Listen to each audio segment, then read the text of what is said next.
En este video estudiaremos valores extremos de una función. Nos centraremos en muchos problemas en los que es necesario buscar máximos o mínimos, y son los problemas de optimización, que en economía requieren maximizar un beneficio o minimizar un costo, por ejemplo. Para eso vamos a definir lo que entendemos por máximo absoluto de una función.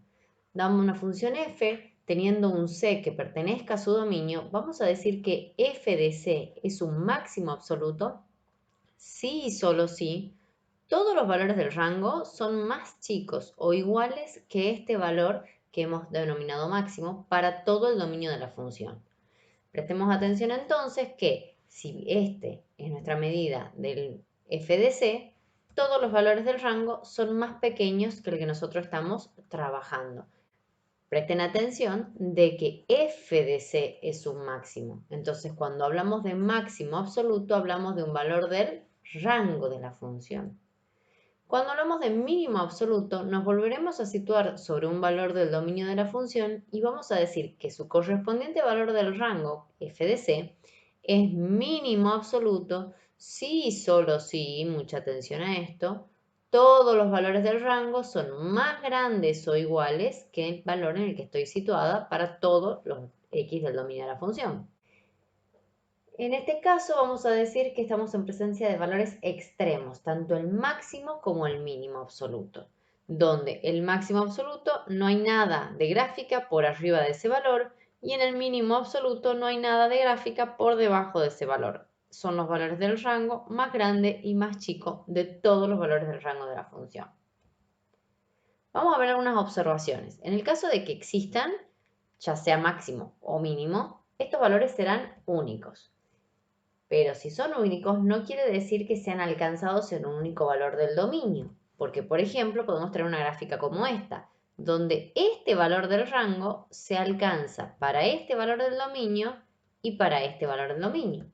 Y si vemos, por ejemplo, en el caso del mínimo, el mínimo está alcanzado en tres valores del dominio, en este valor, en 0 y en este otro valor.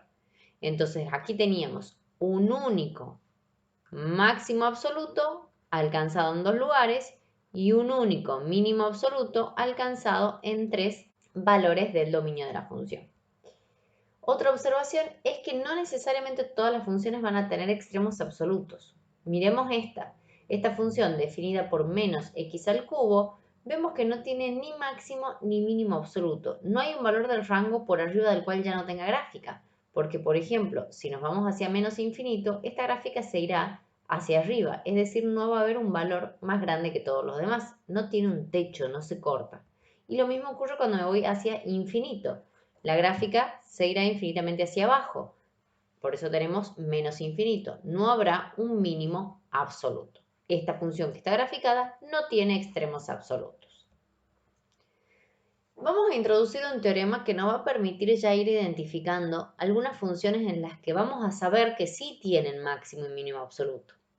Este teorema establece que si el dato es que tenemos una función que es continua en todos los valores de un intervalo cerrado a b, entonces vamos a poder afirmar que esa función tiene máximo y mínimo absoluto dentro de ese intervalo. Hay algunos problemas con este teorema porque lo único que me garantiza es que hay un máximo y mínimo, pero no me dice cómo calcularlos. Y el otro problema que tiene es que esta condición de continuidad en el intervalo cerrado, si no se cumple, no puedo garantizar nada. Entonces, si no es continuo, no puedo utilizar el teorema, y si estamos hablando de un intervalo abierto o semiabierto, tampoco. Veamos, por ejemplo, aquí. Aquí no hay continuidad en el intervalo AB.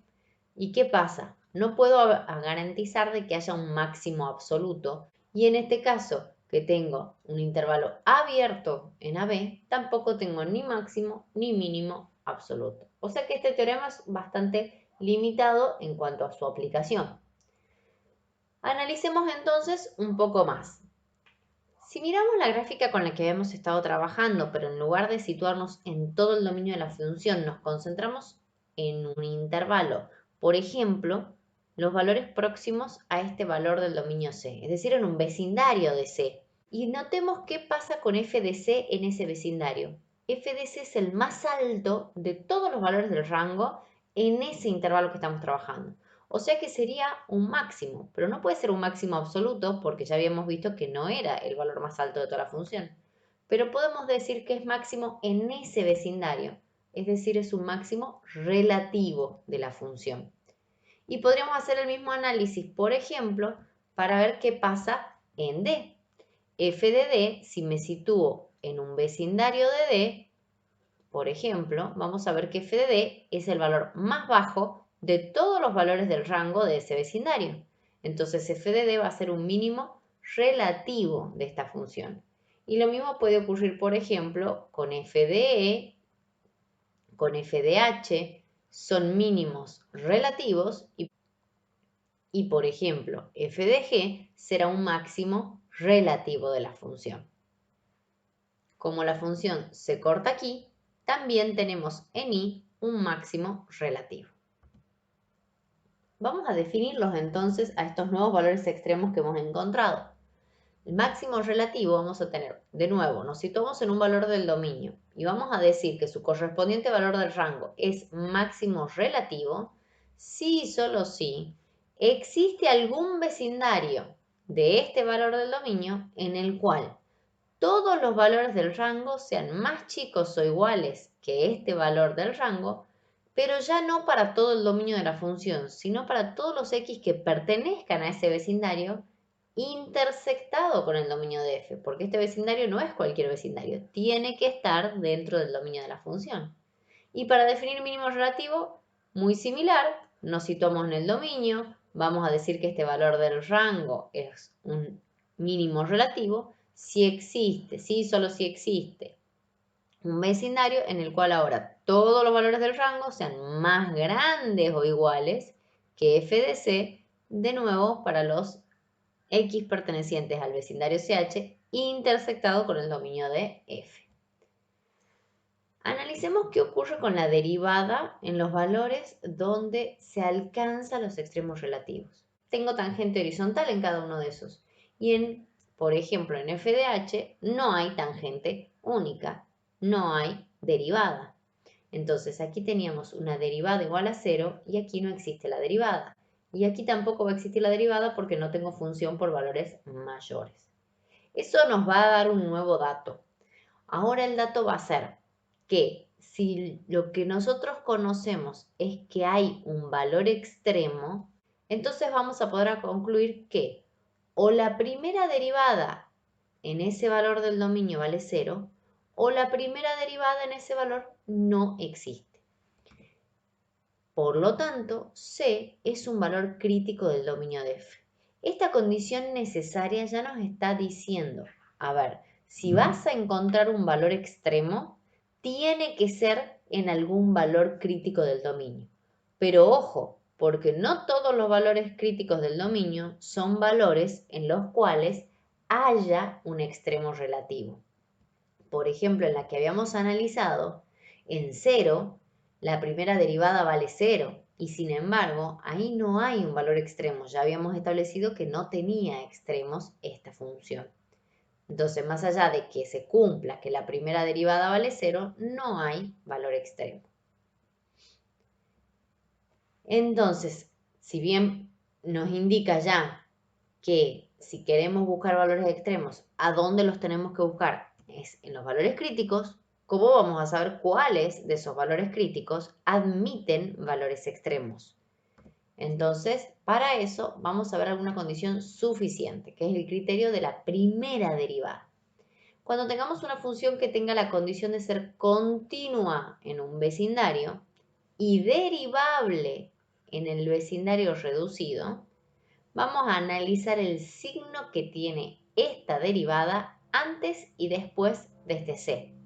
Si la primera derivada es negativa antes de c y es positiva después de c, entonces f de c es un mínimo relativo.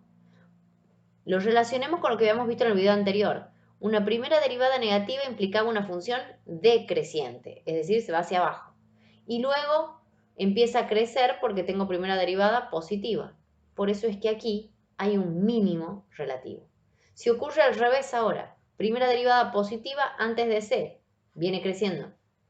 Primera derivada negativa después de c, decrece. Aquí que habrá un máximo relativo de f. Y ahora, si tiene el mismo signo para todos los valores del vecindario reducido CH, entonces vamos a afirmar que f de c no es extremo.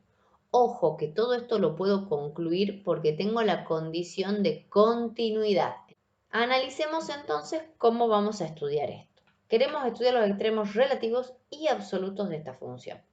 Lo primero que vamos a necesitar es ver el dominio, porque ahí es donde va a ocurrir, y ver la continuidad. Y además la primera derivada que nos va a servir para aplicar el criterio.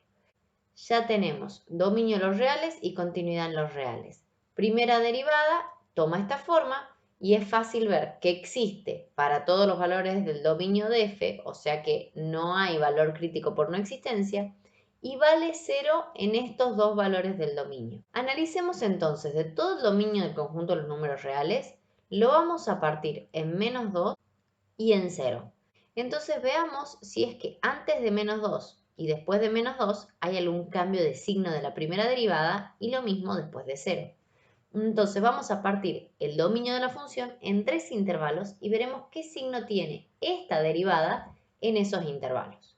Si hacemos un análisis con un valor de prueba entre menos infinito y menos 2, veremos que la derivada es positiva y por lo tanto la función es creciente en ese intervalo.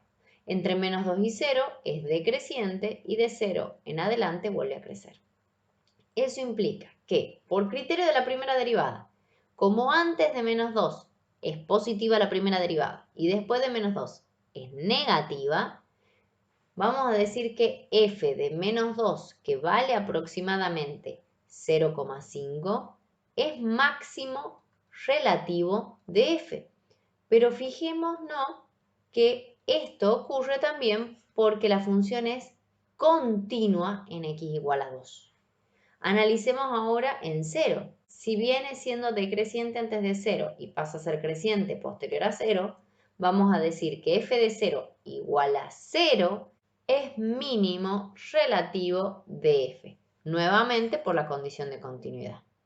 Ya sabemos entonces que la función antes de menos 2 venía creciendo, luego decrecía y después seguía creciendo, y que aquí había un máximo y aquí había un mínimo. Nos falta ver qué ocurre en estos bordes del dominio, porque el dominio era desde menos infinito y hasta infinito. En toda la parte interior del dominio de la función ya hemos hecho este análisis, solamente nos falta ver qué ocurre aquí, qué ocurre aquí. Para eso vamos a tomar los límites de la función cuando x tiende a más y a menos infinito. Cuando x tiende a menos infinito de toda esta función, vamos a obtener por resultado 0. ¿Qué quiere decir eso? Que cuando queremos analizar lo que pasa hacia menos infinito, la función, todos sus valores se acercan a 0. Y veamos qué ocurre ahora cuando tiende a más infinito. Resolvemos y nos da por resultado más infinito. ¿Qué quiere decir eso?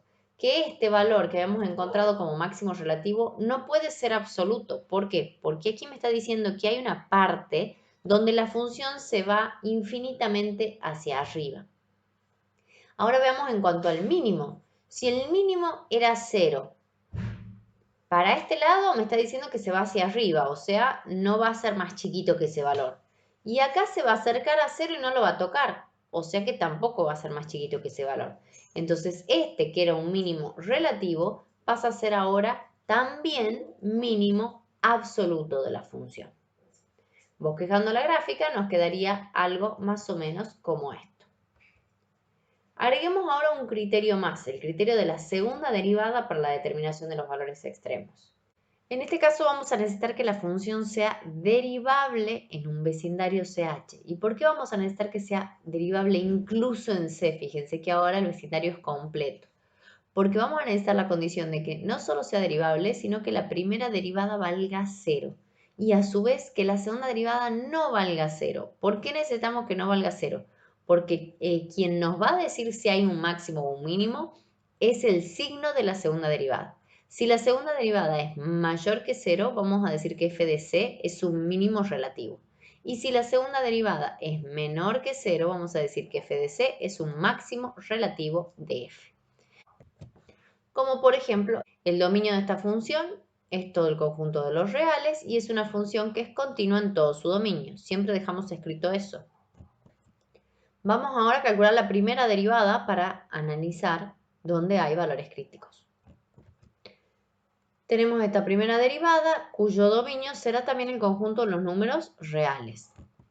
Por lo tanto, al buscar valores críticos no tendremos valores críticos por no existencia, ya que existe la primera derivada para todo x perteneciente al dominio de f.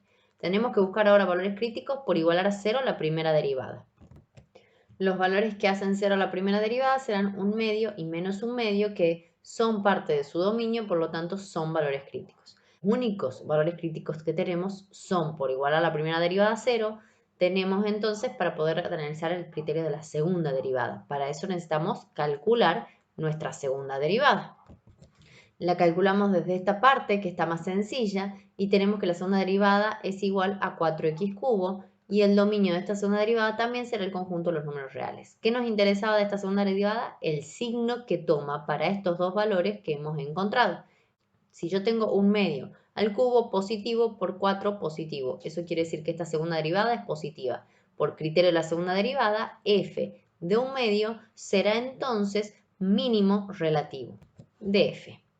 Y si calculamos ahora f segunda en menos 1/2 al cubo será negativo, por 4 positivo será negativo. Por criterio de la segunda derivada, f de menos 1/2 será un máximo relativo de f. Lo que nos va a faltar nada más es analizar los valores extremos absolutos. Para eso, como el dominio es todos los reales, tomaremos límite cuando x tiende a infinito de esta función y cuando x tiende a menos infinito. Aquí está claro que el resultado será infinito, lo que quiere decir es que no hay máximo absoluto. Vamos ahora a tomar el límite cuando x tiende a menos infinito por más infinito, menos infinito. Eso querrá decir que tampoco habrá mínimo absoluto. Ahora podemos ir y corroborar en nuestra gráfica. Y ahí vemos el máximo en f de menos 1/2 y el mínimo en f de 1/2 que no son absolutos.